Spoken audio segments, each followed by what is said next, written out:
Judges chapter 15, New International Version.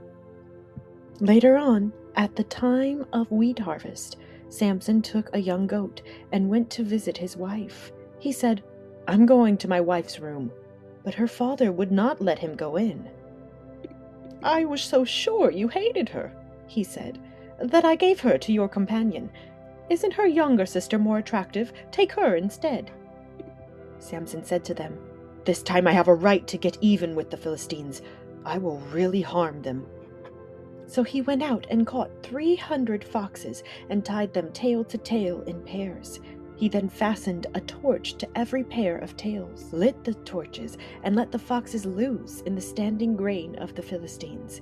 He burned up the shocks and standing grain, together with the vineyards and olive groves. When the Philistines asked, "Who did this?"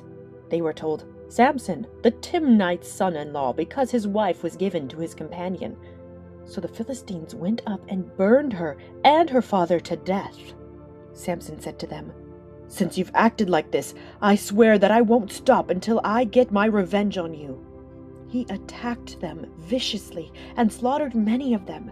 Then he went down and stayed in a cave in the rock of Etam. The Philistines went up and camped in Judah, spreading out near Lehi. The people of Judah asked, "Why have you come to fight us?" "We have come to take Samson prisoner," they answered, "to do to him as he did to us." Then 3,000 men from Judah went down to the cave in the rock of Etam and said to Samson, "Don't you realize that the Philistines are rulers over us? What have you done to us?" He answered, "I merely did to them what they did to me." They said to him, "We've come to tie you up and hand you over to the Philistines."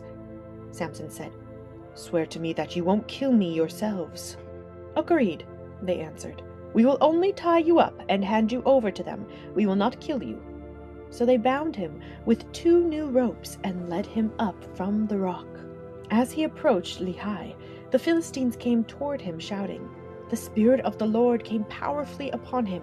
The ropes on his arms became like charred flax, and the bindings dropped from his hands. Finding a fresh jawbone of a donkey, he grabbed it and struck down 1,000 men.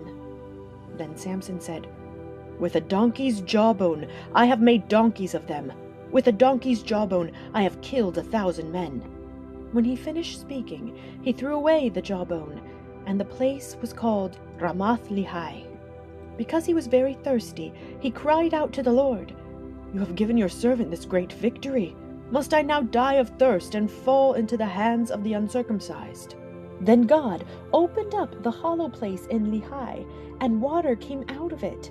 When Samson drank, his strength returned, and he revived.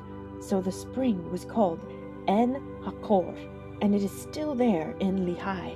Samson led Israel for 20 years in the days of the Philistines.